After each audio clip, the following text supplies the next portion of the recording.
ചരിത്രം എപ്പോഴും വീരന്മാരെ കുറിച്ചാണ് സംസാരിക്കാറുള്ളത്.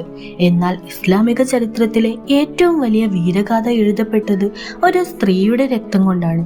അബൂ ജഹലിന്റെ ക്രൂരതയ്ക്ക് മുൻപിൽ പതറാത്ത, നെഞ്ചുറപ്പോടെ നിന്ന് അള്ളാഹു ഏകനാണ് എന്ന് വിളിച്ചു പറഞ്ഞ ധീരവനിത, ഇസ്ലാമിലെ ആദ്യത്തെ രക്തസാക്ഷി സുമയ്യ ബിൻത് ഖയ്യാദ്. ഇസ്ലാമിലെ മഹദികൾ എന്ന സീരീസിലെ 3-ാം എപ്പിസോഡിലേക്ക് ഏവർക്കും സ്വാഗതം. മക്കയിലെ ചുട്ടുപൊള്ളുന്ന മണലാരണ്യം, അവിടെ അടയാളപ്പെടുത്താത്ത എത്രയോ രക്തസാക്ഷികളുടെ കഥകളുണ്ട്. എന്നാൽ ചരിത്രം സ്വർണ്ണലിപികളാൽ എഴുതിവെച്ച ഒരു പേരുണ്ട്, സുമയ്യ. ലോകം സ്ത്രീ ശക്തിയെപ്പറ്റി സംസാരിക്കുന്നതിനും നൂറ്റാണ്ടുകൾക്ക് മുൻപേ ഒരു സാമ്രാജ്യത്തെ മുഴുവൻ തന്റെ മനക്കരുത്തുകൊണ്ട് വിറപ്പിച്ച ഒരു അടിമ സ്ത്രീ. നമ്മൾ ഇന്ന് അനുഭവിക്കുന്ന വിശ്വാസത്തിന്റെ തണൽ അന്ന് മക്കയിലെ വെയിലത്ത് ഉരുകിത്തീർന്ന സുമയ്യ ബീവിയെ പോലുള്ളവരുടെ രക്തം കൊണ്ട് നനഞ്ഞതാണ്. ഇസ്ലാമിലെ ആദ്യത്തെ രക്തസാക്ഷി ഒരു പുരുഷനായിരുന്നില്ല, അത് ഒരു പെണ്ണായിരുന്നു എന്നത് തന്നെ ആ ചരിത്രത്തിന്റെ വലിയൊരു വിപ്ലവമാണ്. അന്ന് മക്കയിൽ മനുഷ്യന് വില ഉണ്ടായിരുന്നില്ല, പ്രത്യേകിച്ച് അടിമകൾക്ക്.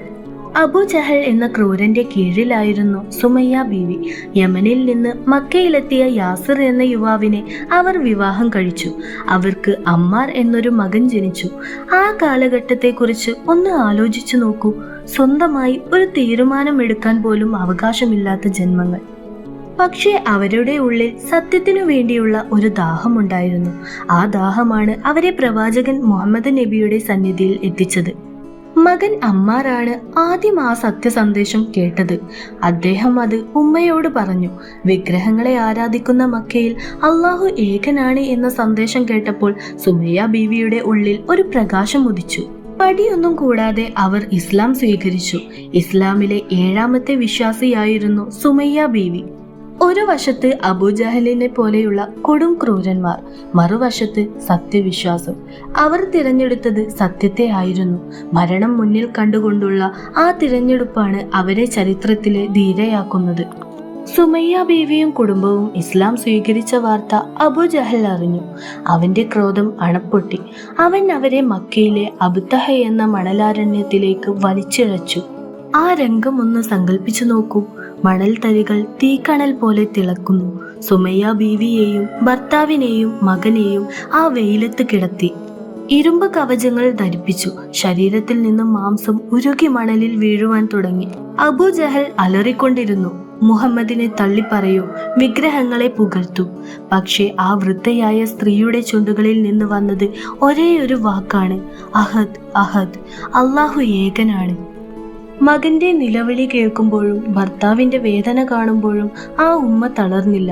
ഈ ക്രൂരതയ്ക്ക് സാക്ഷിയായി പ്രവാചകൻ നബി അവിടെ എത്തി. തന്റെ അനുയായികൾ അനുഭവിക്കുന്ന വേദന കണ്ട് നബിയുടെ കണ്ണുകൾ നിറഞ്ഞു.